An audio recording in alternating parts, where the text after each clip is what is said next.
जगत गुरु श्री चंद्र भगवान की जय, नारायण भगवान की जय, जय महादेव की जय, जय अन्नपूर्णा मैया की जय, जय दुर्गा मैया की जय।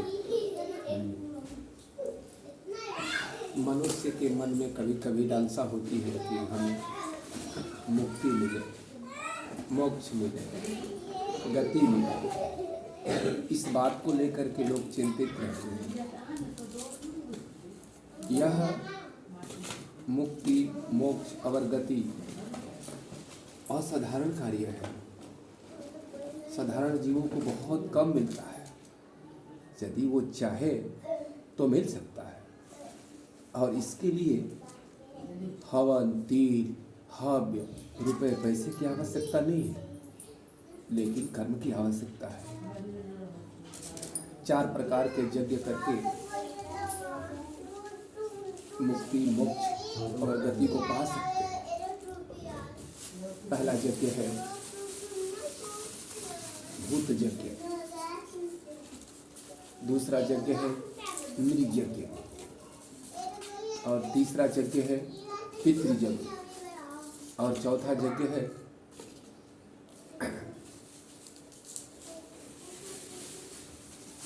हवनात्मक यज्ञ। भूत यज्ञ का अर्थ होता है ऐसे प्राणी की सेवा जो जिसका जन्म एक जगह पर है और वो एक जगह से दूसरी जगह जा नहीं सकते। जहाँ जन्म हुआ है वही उनकी अंतिम तिथि भी निश्चित हो जाती है। जैसे पेड़ पौधा, नदी, तालाब, ये सब भूत प्राणी में आते हैं। ऐसे भूत प्राणियों की सेवा करना ईश्वर की सेवा है। इसलिए ऐसे प्राणियों की सेवा ही भूत यज्ञ कहलाते हैं। नृ यज्ञ 4 प्रकार के होते हैं: विप्रोचित, क्षत्रियोचित, वैश्योचित और शूद्रोचित। विप्रोचित सत्पथ का निर्देशन करना और सच्चे रास्ते पर चलना, सच बोलना विप्रोचित यज्ञ कहलाता है। सभी निरीह प्राणियों की रक्षा करना,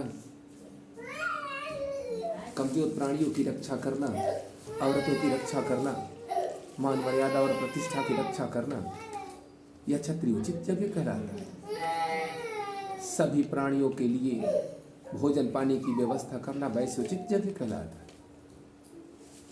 और सभी प्राणियों की सेवा तन मन लगा करके करना, यह शूद्रोचित यज्ञ कहलाता है। इन यज्ञों के करने से सभी के सभी पाप समाप्त हो जाते हैं और ईश्वर की निष्काम भावी सेवा से परमात्मा प्रसन्न होते हैं। और जब परमात्मा प्रसन्न होते हैं तो अपने लोकों में और अपने चरणों में स्थान देते हैं।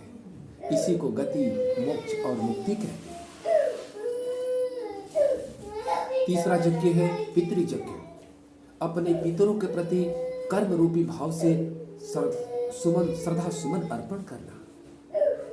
अर्थात पितर उन्हें कहते हैं जो तुम्हें छोड़ करके चले गए हैं। कोई भी ऐसा कार्य न करे जिस कार्य से उनको मुंह छुपाना पड़े।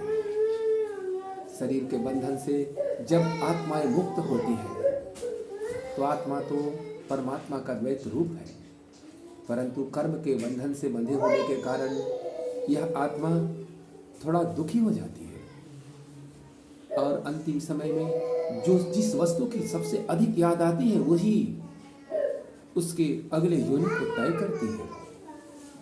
इस तरह से जो पितृ लोक में चले गए हैं, अपने पितर तो तुम्हारे कर्मों पर निर्भर करता है कि तुम कौन से काम करते हो, कैसे कर्म करते हो। तो अपने पितरों के प्रति अच्छे कर्म करके और अच्छे भाव भरी उन्हें श्रद्धा सुमन अर्पण करो, जिससे पितर प्रसन्न होते हैं और तुम्हें आशीर्वाद देते हैं। चौथी यज्ञ है हवनात्मक यज्ञ।